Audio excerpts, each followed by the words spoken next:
Бұл орманда болған оқиға. Ашық алаңқайда кіп-кішкентай ескі үйшік тұрған екен. Бірде оны қасынан жүгіріп өтіп бара жатқан тышқан көреді.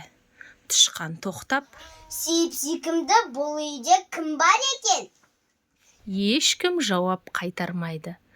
Тышқан бос үйшікке кіріп, осында тұрып жатады. Біраз уақыттан кейін үйшіктің маңына секіріп бақа келеді. Біздің бақамыз осы. Басқа адам таппадық.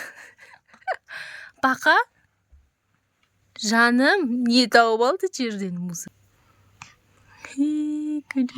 Сонда бақа: кіп-кішкентай сөп-сүйкімді бұл үйшікте кім бар екен деп сұрайды, иә? Мен тықырлауы тышқанмын, ал сен кімсің? Сонда бақа: мен бақылдауық бақамын дейді. Біздің бақамыз мазасыз бақа екен. Жан-жағының бәрін ұстап көру керек болып жатыр. Ұстамаңдар мені дейді. Бәрін көруім керек дейді.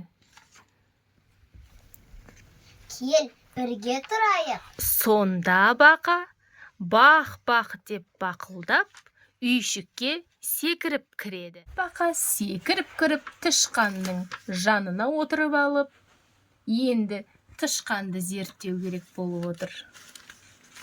Енді ытқып үйшік қасына қоян жетеді.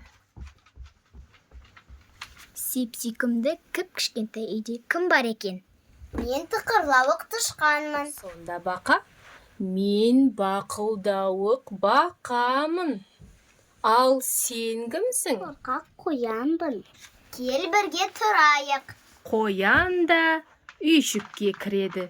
Осылай үшеуі бірге өмір сүріп бастайды. Алыстан бұл үйшікті түлкі көреді.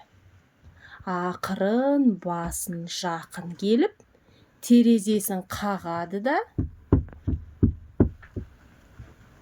Сүйіп-сүйкімді, кішкентай үйшікте кім бар? Мен тықырлауық тышқанмын, ал сен кімсің? мен бақылдауық бақамын. Мен қорқақ қоянмын, а сен кімсің? Мен қу түлкімін. Кел, бірге тұрайық. Үйшіктен түлкіге де орын табылады.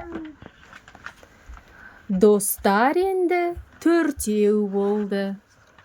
Өстіп төртеуі кішкентай үйде өмір сүріп жатады. Бақа бәріне маза бермейді, қағаздарын жыртып, мазаларын алып, шаштарын жұлып. Бақа мазасыз бақа екен. Түгелінің қағазын жыртып тастады.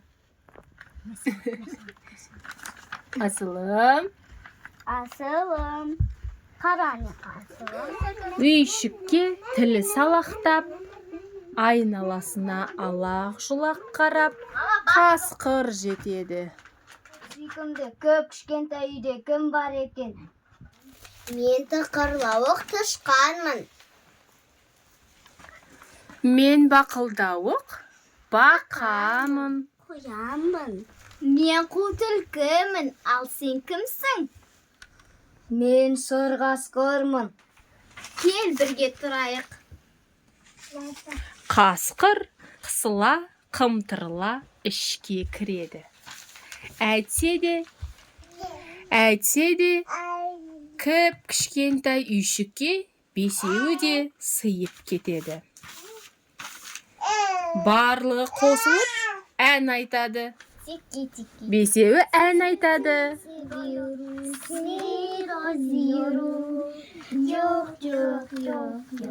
Қасқырлар, тышқан, қояндар севиорум деген өлең біледі екен, иә? Yok.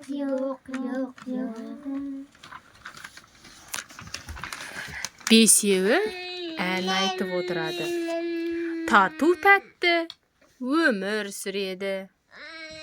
Бір күні жидек теріп жүрген Аю үйшік тұрғындарының салған әнін естиді. Ол үйшікке жақын келіп, бар дауысымен: Сөп секінді, көп кішкентай үйді, кім бар екен? Мен тоқырлауық тышқанмын. Қылдауық бақамын. Мен қоямбын. Мен қу түлкімін, ал сен кімсің? Мен қорбандаған аюмын. Кел бірге тұрайық. Аю ары-бері тырбаңдап үйшікке кірмекші болады.